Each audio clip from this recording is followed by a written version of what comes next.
Nous sommes en ligne avec Gérard Vespierre, chercheur associé à la Fondation d'études pour le Moyen-Orient. Bonjour, merci d'être avec nous. Euh, Comment Bonjour. analysez-vous ce qui se passe en ce moment avec ces dernières déclarations de Donald Trump, ces discussions avec des officiels iraniens, sans les citer et sans savoir lesquels? On parle donc du chef du Parlement iranien qui serait un radical. Comment vous analysez cette situation? Nous sommes dans les bruits de la guerre et les bruits de la communication, et donc pour y voir clair, il faut que ces deux bruits faiblissent.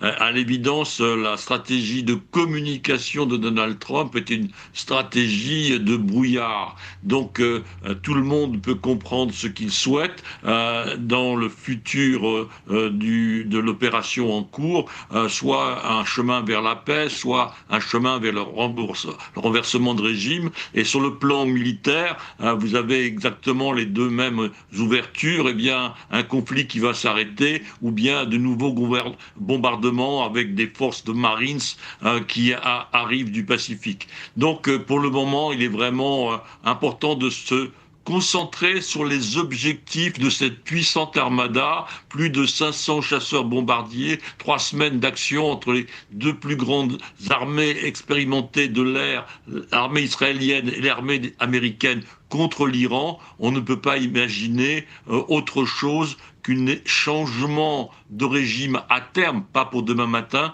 mais on ne voit pas comment et pourquoi avoir convoqué une force aussi impressionnante pour mettre un ancien gardien de la Révolution, Galibaf, à la tête de ce pouvoir. Hmm. Est-ce que vous voyez des signes de fragilisation du régime aujourd'hui?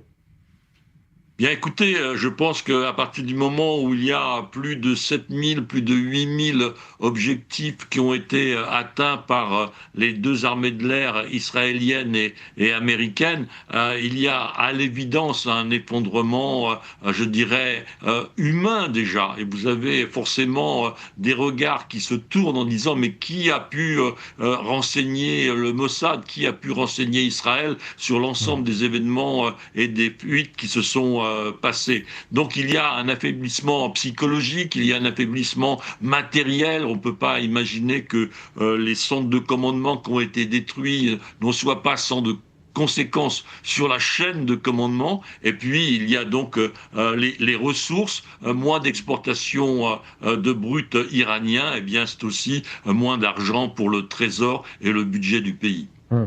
Peut-être en quelques mots, j'imagine que le fait que Téhéran a tout à perdre dans ce bras de fer, ça, c'est à prendre en considération si vous le pouvez en 30 secondes. Écoutez, oui, effectivement, l'Iran, le régime actuel a le dos au mur et il est prêt à des sacrifices, et cela étant aussi augmenté par la posture religieuse du régime et l'esprit de sacrifice du canal chiite de l'islam. Merci beaucoup, Gérard Vespierre, d'avoir été avec nous. Toujours un plaisir de vous avoir, chercheur associé à la Fondation d'études pour le Moyen-Orient.